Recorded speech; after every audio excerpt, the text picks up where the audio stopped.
வணக்கம். மகளிருக்கு கடந்த செப்டம்பர் 2023 முதல் ரூ.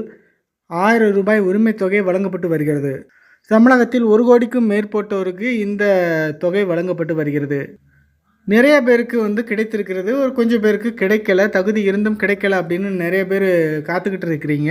அவங்களுக்குன்னா ஒரு சூப்பரான செய்தி வந்திருக்கு. அது மட்டும் இல்லாமல் ஏற்கனவே இந்த திட்டம் அறிவிக்கும்போது ஒரே ரேஷன் கார்டாக இருந்திருப்பாங்க. அதுக்கு பிறகு திருமணம் முடிஞ்சு புது குடும்பமாக மாறியிருப்பாங்க. புது ரேஷன் கார்டு அப்ளை பண்ணியிருப்பாங்க. அந்த திட்டம் ஆரம்பிக்கிற டைம்லேயே ரேஷன் கார்டுக்கு நிறைய பேர் அப்ளை பண்ணிட்டு கிடைக்காம இருந்திருக்கும். ஸோ இந்த மாதிரி கிட்டத்தட்ட 1,00,000 பேர்கிட்ட புதுசாக ரேஷன் கார்டு வாங்கியிருக்கிறாங்க. அவங்க எல்லாத்துக்குமே மறுபடியும் இது அப்ளை பண்ணுறதுக்கான வாய்ப்பு கிடைக்கும் அப்படின்னு சொல்லியிருக்காங்க.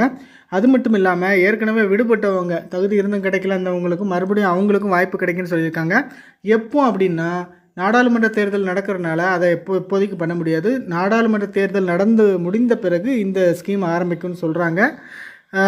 இதை தான் உதயநிதி ஸ்டாலினும் ஏற்கனவே பிரச்சாரத்தை சொன்னார். தற்போது என்ன சொல்லியிருக்காரு அப்படின்னா அமைச்சர் பெரியசாமியும் இதே தகவலை சொல்லியிருக்கிறாரு.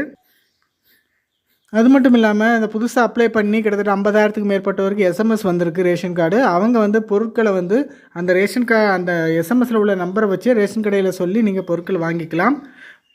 அடுத்ததாக இன்னொரு கோரிக்கை நிறைய பேர் வச்சுட்டு வராங்க. அரசின் கவனத்துக்கும் அது சென்றிருக்கு.